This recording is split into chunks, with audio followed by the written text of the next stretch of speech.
کۆبوونەوەی 2022 داڤۆس و هەوڵی بێئاکام بۆ دەرچوون لە قەیران. کۆنفرانسی 2022 داڤۆس لە ڕۆژەکانی 22 بۆ 26 مانگی مەیدا بەڕێوەچوو.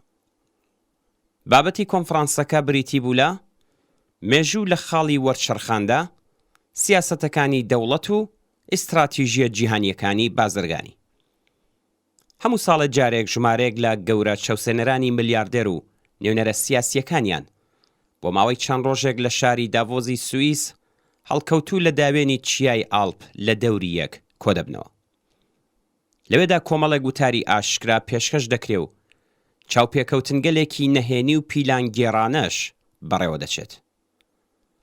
بە پێی ڕەواڵ هەواڵنێرە دەستبژێر و پیشەیەکانی خەتی ڕەسمی بورژوایی بەشی ئاشکرای دانیشتنەکە بڵاو دەکەنەوە و وا نیشان دەدەن کە نظامی سەرمایەداری جێگرا لە حاڵی بەرەو پێشچووندایە و ئەگەریش گرفتێک هەبێت ئاساییە و چارەسەر دەکرێت. کۆبوونەوە حزوریەکەی ئەم ساڵ پاش 2 جار وەدواکەوتن لە بری مانگی ژانویە بەهۆی ڤیرۆسی کۆڕۆناوە لە ڕۆژەکانی کۆتایی مانگی مەیدا بەڕێوەچوو. وا پێدەچێت ئەو بەڵاو موسیبەتانەی کە سەرمایەداران و دەوڵەتەکانیان بەسەر چەندین ملیارد مرۆڤ و گوێی زەویدا هێناویانە ئیزنی ئەوەی نەداوە کە بەشداربووانی دانیشتنەکانی ئەم ساڵ بە سیمایەکی بەڕەواڵەت شاد و بزەیەکی درۆینە لەسەر لێو لە کامێراکانەوە دەربکەون و ئومێدی بێبنەما و ناڕاست بە بینەران ببەخشن.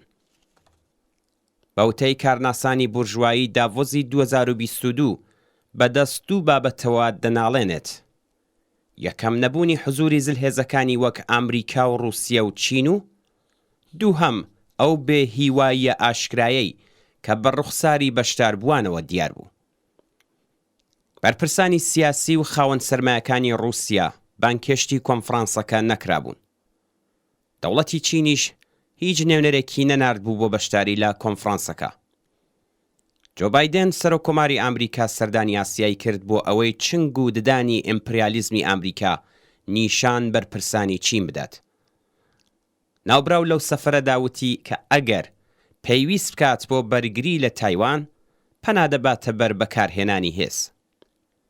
بەوتەی کارناسان جۆ بایدن و تیمەکەی هاوڕێی هەوڵیاندا وڵاتەکانی وەک هێند و ئوسترالیا و دەوڵەتەکانی دەوروبەری چین لە دەوری نەخشە و پلانەکانی ئیمپریالیزمی ئەمریکا بە مەبەستی وەستاندنی پێشڕەویەکانی ئەو وڵاتە یەکگرتوو بکات. بە قەولی هێندێک لە پسپۆڕان ئەوان هەروەها لەو بابەتەشیان کۆڵیوەتەوە کە ئایا ئیمکانی هەیە بە قوربانیکردنی شارۆمەندانی ئاسیایی تایوان و ئەو بەکرێگیراوانەی کە ڕێکیان دەخەن کۆماوێکی خوێن لە چەشنی ئۆکراین بۆ چینیش دروست بکەن. داڤۆزی 2022 زۆرتر لەژێر هێژمونی هەیئەت حاکمەی ئاڵماندا بوو. سەدری عەزەمی ئاڵمان وتارەکەی خۆی لەو دانیشتنەدا زۆرتر بە هێرشکردنە سەر ڕووسیا و خودی ڤلادیمیر پوتین تەرخان کرد. سەرۆک کۆمار و چەند بەرپرسێکی ئۆکراینیش چ بە شێوەی حزوری و چ لە ڕێگەی ئینتەرنێتەوە بابەتی شەڕ لە وڵاتەکەیان و مەترسیەکانی ڕووسیایان بۆ سەر جیهان و بە تایبەت ئوروپا بەرجەستە کردەوە و خوازیاری یارمەتی زۆرتری وڵاتان و گەماڕۆی ئابووری تونتر لە دژی ئەو وڵاتە بوون. بەرپرسان و سەرمایەدارانی ئەمریکایی کە بۆ هەڵگیرساندنی شەڕی ناڕاستەوخۆ لە ئۆکراین لە پێشەوەی دەوڵەتەکانی ئەندامی ناتۆ هەنگاویان هەڵدەگرت و ئێستاش لەسەر درێژە پێدانی ئەو شەڕە پێداگری دەکەن، هاوکات لەگەڵ کەشی پڕ لە شور و شەوقی ناو کۆنفرانسەکە سەبارەت بە شەڕی ئۆکراین لە دەرەوەی کۆنفرانسەکەش سازێکی نوێیان کۆ کرد. وەزیری دەرەوەی ئەمریکا ڕۆژی 26 مانگی مەی بەرابەر لەگەڵ 5 جۆزەردان لا دانشگای جۆرج واشنگتۆن وتی کە مەترسی سەرەکی بۆ سەر جیهانی بەناو ئازاد وڵاتی چینە. ناوبراو ویستی بەم شێوەیە ئەو بەرەی کە لە دژی چین شکڵی گرتووە بەربڵاوتر بکات و پێویستی لە بەرچاوگرتنی مەترسیەکانی چینیش لە ئاخرین ڕۆژی کۆنفرانسەکەدا وەبیر بهێنێتەوە.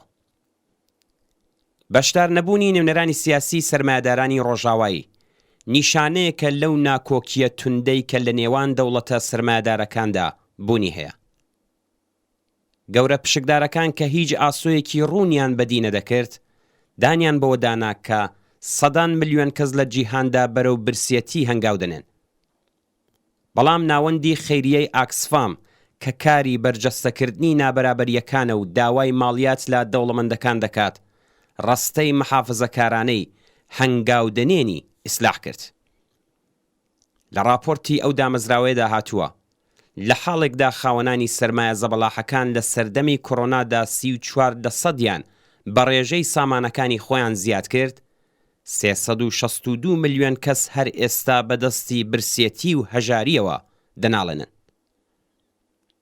بەڵام ئەم بابەتە کاتێک دەبێتە هۆی نیگەرانی خاوەنانی سەرمایە کە بەگوێیاندا ئەوە دەچرپێنن کە لەوانەیە برسیەکان لە دژی نەزم و نیزامەکەیان ڕابپەڕن. هەر ئەم ترس و خۆفە دەبێتە هۆی ئەوەی کە سەرمایەداران و خاوەن پشک و خاوەن بانکە گەورەکان بەڵێنی بێبنەمای باشترکردن و ڕەخساندنی هەلی کار بدەن. ئەوان لە وتارەکانی کۆتاییدا وتیان بە بەهێزکردنی گلۆبالیزاسیۆن و دوورکەوتنەوە لە ناسیۆنالیزم و پشتبەستن بە سێ لایانی واتە لایانی کرێکاران و خاوەنکار و دەوڵەت بارودۆخی ئابووری باشتر دەکەن و هەلی کاری زیاتر دەرەخسێنن. بەڵام ڕێکخراوی جیهانی کار لە راپۆرتێکدا کە هاوکات لەگەڵ بەڕێوەچوونی کۆنفرانسەکە بڵاوی کردەوە هەر لە ئێستاوە دانی هەر جۆرە بەڵێنیەکی بۆ ڕەخساندنی هەلی کار لەگەڵ گرفت بەڕۆڕوو کردەوە. ئەو ڕێکخراوەیە لە راپۆرتەکەیدا و بە خستنەڕووی کۆمەڵێک فاکتەری عینی نیشانیدا کە بە چەندین هۆکار سەقامگیرکردنی بازاڕی کار مەحاڵە. بە گوێرەی ئەم راپۆرتە لە 3 مانگی یەکەمی ساڵی 2022دا دامەزراندنی هێزی کار بەڕادەیەکی زۆر کەم بۆتەوە و لە داهاتوودا کەمتریش دەبێتەوە. گەورە سەرمایەدارەکان کە بە شێوەیەکی ئاسایی بەردەوام نیوەی پڕی لیوانەکە نیشان دەدەن لە داڤۆزی 2022دا ناچار بوون دان بەوەدا بنێن کە ئابووریەکەیان مەترسی هەڵاوسانی لەسرە. بەڵام ئەوان لەوە بە ئاگان کە ئابووری هەر ئێستا تا بینە قاقا نوقمی قەیرانە. سایتەکانی کۆماری ئیسلامی لەوانە ئیرنا کۆمەڵێک راپۆرتیان سەبارەت بە کۆنفرانسی داڤۆزی 2022 بڵاو کردەوە.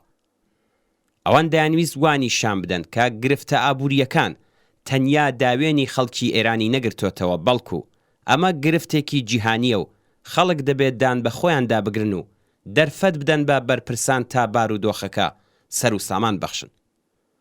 بەڵام پێویستە ئەوە بیر بهێنینەوە کە ڕاستە کۆماری ئیسلامی ڕژیمێکی چەوسێنەر و سەرمایەداریە، بەڵام ئابووریە مافیاییەکەی و گەندەڵیەکی قوڵ و ساختاری تێیدا گەلێک بەربڵاوترە لە چاو وڵاتەکانی تر. جەماوەری خەڵکی ئێران لەگەڵ ڕژیم تەنیا گرفتی ئابووریان نییە، ئەوان خوازیاری ئازادین و دایانەوێت وڵاتەکەیان بەدەستی خۆیان بەڕێوە ببەن، چون ئەوە تەنیا ڕێگایە بۆ دەستەبەرکردنی ژیانێکی تێر و تەسەل و ئازاد.